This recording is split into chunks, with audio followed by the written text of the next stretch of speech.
안녕하세요. 7살 남아를 키우는 엄마입니다. 4살 때 경계성 자폐 스펙트럼 진단을 받았고 6살 때는 많이 좋아져서 발달 지원으로 나왔습니다. 어릴 때부터 충동적이고 때를 쓰고 드러눕고 폭력적인 성향을 보였습니다. 이런 문제 상황만 제외하면 평소에는 말도 잘 듣는데 한 번씩 어린이집에서 감정 조절을 못해 걱정입니다. 제가 궁금한 건 첫 번째, 훈육이 필요하다면 어떻게 해야 하는지, 두 번째, ADHD 검사를 받아야 하는지, 세 번째, ADHD 성향으로 나온다면 약을 먹여야 하는지가 궁금합니다. 안녕하세요. 뇌교육연구소 장원호입니다. 일단 경계성 자폐 스펙트럼에서 발달 지원으로 좋아지기까지 일반인들은 상상도 못할 부모님의 얼마나 많은 노력과 고충이 있었을지 짐작해 갑니다. 어머니와 그리고 이를 분명히 잘 지원해 주셨을 아버님의 노력에 일단 박수를 보내드릴게요. 이렇게 아이를 위해서 계속 용기 내시고 잘 하셨으면 좋겠어요. 자, 그럼 오늘 질문해 주신 구독자의 지금 7살이고 유치원에서의 감정 조절과 충동성 문제로 인해 초등학교에서의 적응 문제를 고려하는 지금 과연 어떻게 하는지 질문을 풀어나가도록 하겠습니다. 학교 가기 전까지는 한 9개월 정도가 남아 있는데요. 유치원에서 많은 지적을 당하니 ADHD 진단 검사를 받아보고 이에 따라 약을 먹어야 하는지 아니면 훈육으로 이게 좋아질지를 물어보시는 질문이었습니다. 제가 답변 드리는 것은 어디까지나 지금 아이의 상황과 지난 사실들에 기인하는 것이지 이게 절대적일 수 없다는 것을 기억하세요.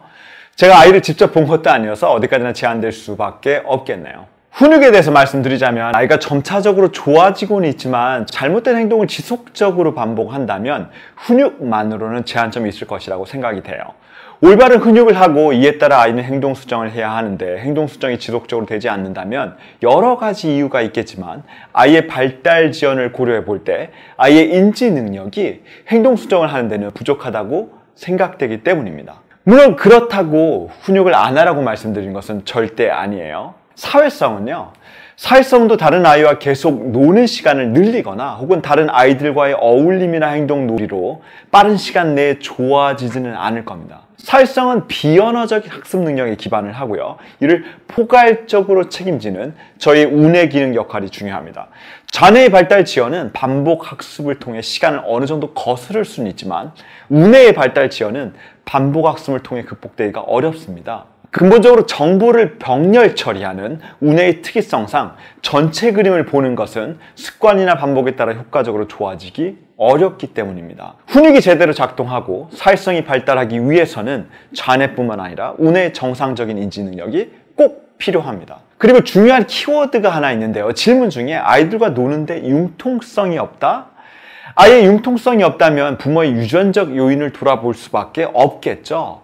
그러나 발달 지원이 있는 아이들은 발달의 문제로 인해 본인의 근본적인 성향 자체가 제대로 발현되지 않는 경우도 많습니다.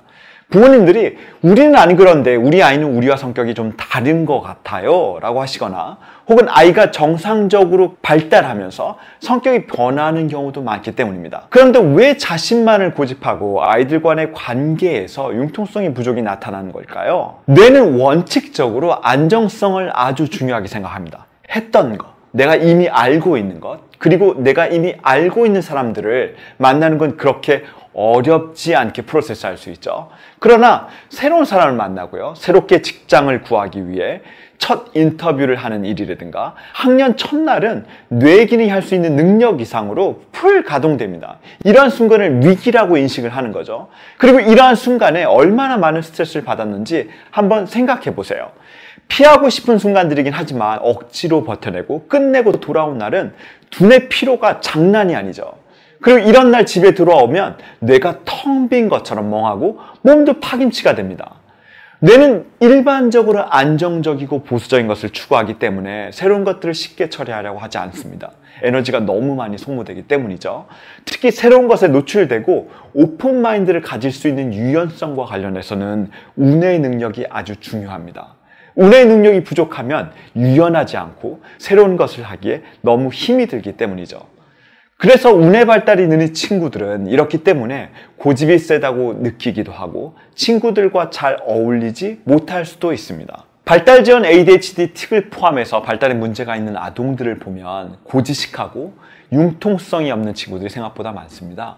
특히 새롭고 유연한 상황에 대처하기가 어려운 이유는 운의 기본적인 능력과 연계된다고 말씀드리는데, 이와는 반대로 안정성을 추구하는 자녀의 기능은 뛰어나서 숫자, 단어, 책 읽기 등의 더 뛰어난 능력을 보일 수도 있습니다. 이 부분에 대해서는 제가 추후에 자운에 대한 부분들과 양육, 훈육과 관련된 부분들을 자세히 설명드리도록 할 테니 이 정도로만 간략히 설명해야겠네요. 다른 질문인 ADHD 검사와 양약 복용에 대해서는 아직 9개월의 시간이 남아 있으니 아이가 그 안에 얼마나 더 좋아질지가 변수일 것 같습니다. 만약 올해 말까지도 유치원에서 충동성 조절에 문제가 있어서 여전히 선생님이 보시는 관점에서는 문제가 있다라고 생각되면 그때는 ADHD 검사를 한번 받아보시고요. 아이의 능력과 기능을 한번 확인해 보는 것이 중요할 것이라고 생각됩니다. 그러나 ADHD 진단을 받아도 인지 능력과 사회성이 떨어지는 발달 지연 아이들이 ADHD 약만으로 전적으로 통제되기는 어렵습니다. 약물은 아이의 활동을 억제하고 제어하는 데는 도움을 줄 수 있지만 아이의 인지 능력을 좋게 하지 않기 때문이죠. 그럼 남은 9개월 동안 뭘 해볼 수 있을까요? 첫 번째는요, 아이의 활동을 더 늘려야 합니다. 근력을 키우는 등산이나 트램폴린, 몽키바처럼 대근육을 발달시키거나 근육을 잡는 활동처럼 코어 근육을 증가시키는 활동들이 필요합니다. 이 시기에 인지 능력을 발달시키겠다고 스마트폰을 보게 하거나 혹은 학습지를 하는 것은 뇌 발달에 크게 도움이 되지 않을 겁니다. 그리고 이건 산만함과 충동성을 가진 모든 아이들의 부모님에게 추천드리는 것인데요. 두 번째는 글루타메이트, 즉 글루타민 산으로 변할 수 있는 가공식품을 최대한 줄이는 것을 추천드립니다. 물론 가공식품이 안 좋다는 이유는 여러 가지로 알고 계실 거지만 보통 단 음식을 먹으면 아이가 산만해지기 쉽고 통제가 안 될 수 있다고 얘기하죠. 그런데 자유글루타민이 포함된 가공식품은 가공되지 않는 음식으로 먹는 글루타민과는 달리 불안정해서 뇌흥분을 시키는 글루타메이트 신경전달 물질로 쉽게 전환됩니다. 이 글루타메이트 신경전달 물질이 많아지게 되면 뇌 안에서는 억제를 담당하는 가바라는 신경전달 물질로 전환되게 됩니다. 그런데 이 전환을 담당하는 조효소에 문제가 있거나 혹은 이 전환되는 속도보다 더 많은 글루타메이트 음식을 자주 섭취하게 되면 뇌에서 억제나 조절이 잘 되지 않게 되는 것입니다.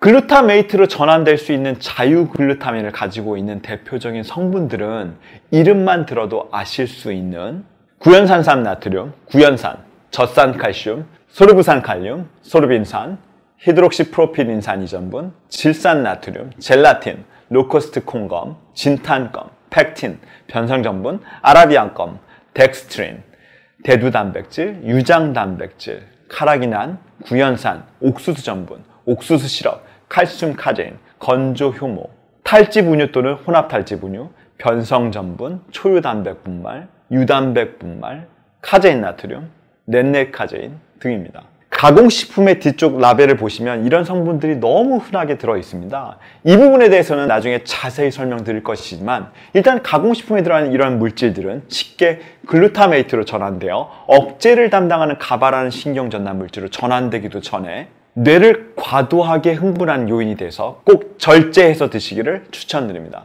그리고 지금은 아이가 어려서 어느 정도 시기가 통제되지만 이런 습관을 지닌 아이가 사춘기를 지나면 더 통제가 어렵습니다. 9개월 동안 이 부분들을 꾸준히 한번 해보시고요. 9개월 말미에 필요하다면 검사를 하시고 그 검사 결과에 따라 아이가 초등학교 입학한 후 여전히 충동성과 같은 문제가 있다면 학교 생활을 최소한 할 수 있도록 약 복용도 검토해 보시기 바랍니다. 아동 때 ADHD 약을 복용하고 성인이 되어 약이 전혀 효과가 없었다는 사람들도 혹은 양약 부작용을 논하는 사람들도 그리고 약이 효과가 있었다는 사람들도 있지만 모두 그 약을 먹어보기 전에는 정확히 알 수 없습니다. 물론 약을 안 먹으려 하는 방법을 모든 부모님이 원하시겠지만 최소한의 학교 생활이 될 수 있도록 보조제로 쓰는 방법을 고려해 보셔야겠죠. 그리고 ADHD 원인이라는 뇌발달 지연을 결코 잊으시면 안 됩니다. 오늘 정보가 올바른 정보를 찾는 이들에게 최소한의 도움이 되길 바라고요. 이 정보들을 제가 계속적으로 제공할 수 있도록 구독과 그리고 다른 추천 영상들도 꼭 확인해 주시기 바랍니다. 네, 감사합니다.